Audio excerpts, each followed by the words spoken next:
about love. Love in the context of spirituality, love that is consciousness. Now, that is a very different type of love than the one that we tend to think about when we think about romantic partners and similar relationships.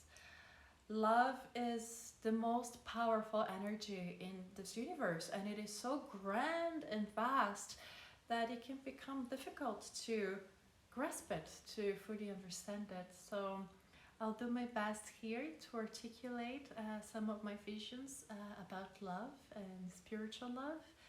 And bear with me, this is an investigation of what is within us, because we are all love. So love is caring, and that is very different from energy of fear that is worrying. And I say this because I will try to make us things as practical as possible in our everyday lives here. But in our everyday lives, we worry a lot, but that does not translate necessarily into caring. Those two energies are quite different. And when we talk about fear and love being different things, this seems quite obvious. But when we start seeing how we actually behave in life, we see that many times the things that we think are love are actually fear.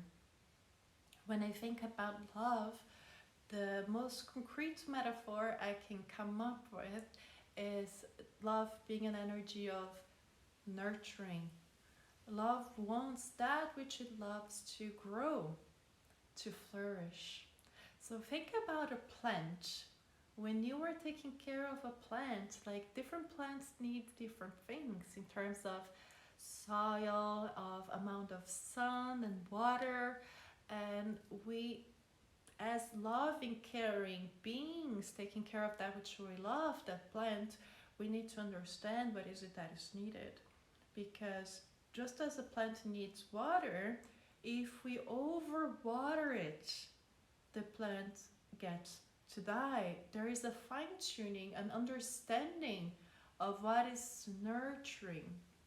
Another example for this idea of nurturing is to think about a parent that is taking care of their child, and their child wants to eat ice cream only.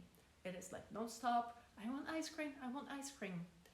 And would a loving parent allow the child to just eat ice cream? Would that be loving? Or would a loving parent, a caring parent, know that you just had one, enough is enough, this is not good for you? So this is an energy of nurturing, of understanding what is good and what is not good. And with that, I would like to bring this idea that because love is consciousness, it is nurturing, love comes from an understanding of what is nurturing.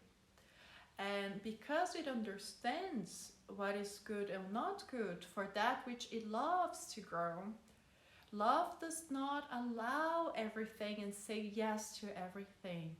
Love can be very strong and be able to say no and hold that integrity, this so-called boundaries in a way of this is not okay, this will not support my child to flourish, or my relationship with my friends and my family to nurture, to flourish, or myself to flourish. So when we think about self-love, it is this energy of nurturing ourselves, our best interests, not based on what we want right now only, which is very short-sighted. But love as consciousness has a bigger perspective, a bigger understanding of what will allow us to flourish ongoing.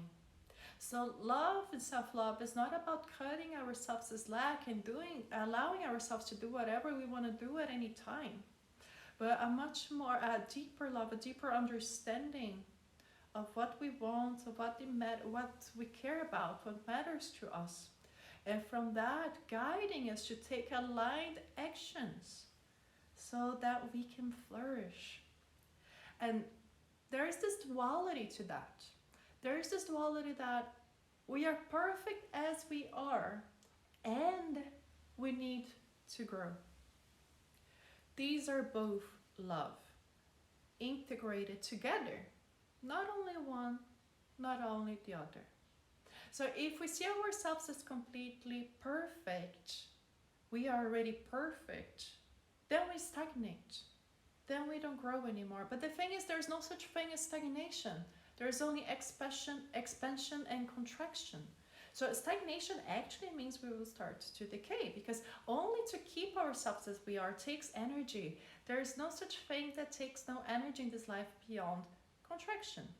So if we live our lives repeating to ourselves that we are perfect, then we stagnate and decay. It is not self-loving, because self-loving will allow us to nourish ourselves so we can flourish. Now, if we live from the other side of the coin, that we need to grow, we need to grow, we need to grow, it can also be very harsh. We can become stressful and living forever for tomorrow and not knowing how to appreciate life as it is right now.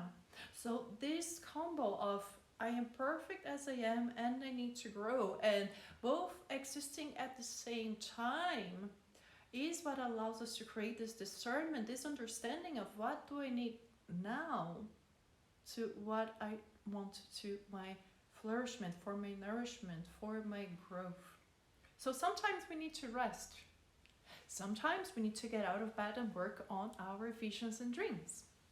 There is no specific thing that is always loving. Loving is not always saying yes, and loving is not always saying no. And I know this is what makes it very difficult for many of us, because we expect ready-made answers of love is this, love is that. But if love is nourishing, what allows us to flourish changes situation by situation. To always cut ourselves slack and allow ourselves to always stop what we're doing to relax, to go swimming, to go for a massage, this is not self-love. This is very short-sighted. It's instant gratification. It is not supporting us to build the life that we want. But also always forcing us to work non-stop, non-stop, non-stop, go for it. It's also not self-love, because it will create stress and frustration and dissatisfaction in us. So this combo of understanding when it is time for what is nurturing us so that we can keep going, keep flourishing and sustain that state of being well. We don't want to just be well for 5 minutes. We don't want to do something now that is actually going to harm us. We want to work in integrity, in unification with ourselves for our greatest potential to flourish, so to speak. So we are perfect as we are, and we need to grow. And love brings this high level of awareness, of discernment of what is for us and what is not for us. And love can say yes, and love can say no. Love can be kind, but love can also be firm. So what is needed can change situation by situation, which requires us to not live on autopilot, to not always react and create patterns that are just repeating themselves, and creating this ability to take a step back and see a bigger picture, understand. Consciousness brings us to that, to this understanding. And love is so spacious. This is a quality of the heart, a quality of life itself. If we want to connect more with love and life, to create more space to see, more space to breathe, more space to understand, to get out of this narrow-minded view and allow ourselves to zoom out and see a bigger picture. More understanding will allow us to nourish ourselves and all those we love much more. Now, love also has so many different layers, because we have self-love, we have love for those around us, and then there's the entity that is formed between us and the people that we love. The relationships themselves also require love and nurturing. So, of course, this can make love a little bit more complicated, because now we're talking about making loving decisions that are good for me, that are good for somebody else, and they're good for us together. And it's not always going to be perfect for everybody. Sometimes we act more out of sovereignty, sometimes we act more out of synergy, and when possible, we act both at the same time. There are multiple layers to love, and that is okay. Life is quite complex. I wouldn't say complicated, but complex. There's so many different things that we can take into consideration, and it's fine.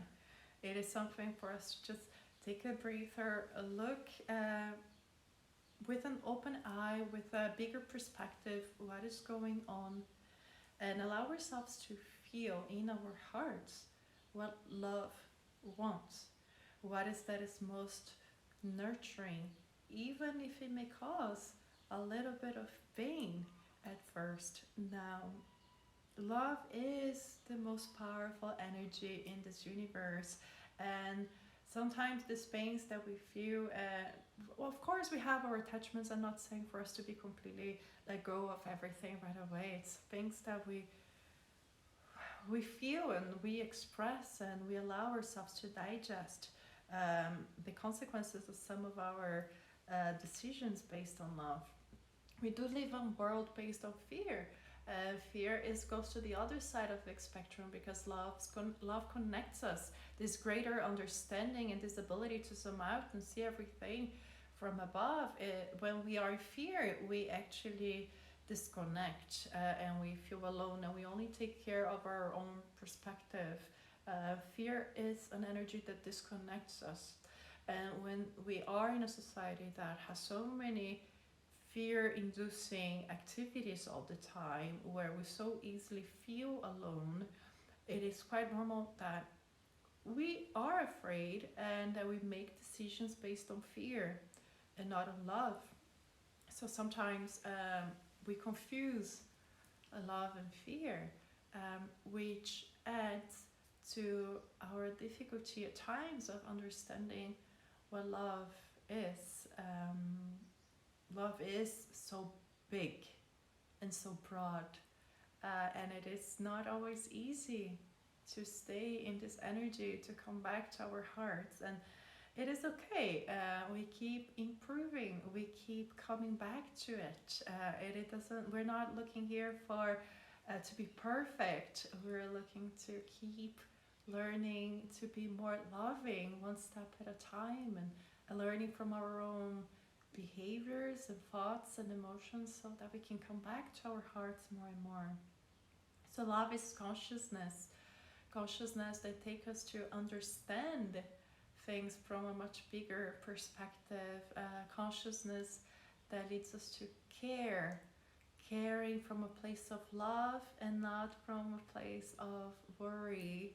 And if that is not clear, this difference between love and care, it is really about where we do things from, and what are the seeds inside of us that are leading us to certain behaviors. So one example, for instance, is taking care of the environment, being ecologically friendly. Some people might take care of recycling and anything that has to do with the environment out of fear of a catastrophe, of global warming. So their actions are coming from this place of, this scares me and I don't want this to happen, and so I'm going to do all these things to prevent that. It is fear-based.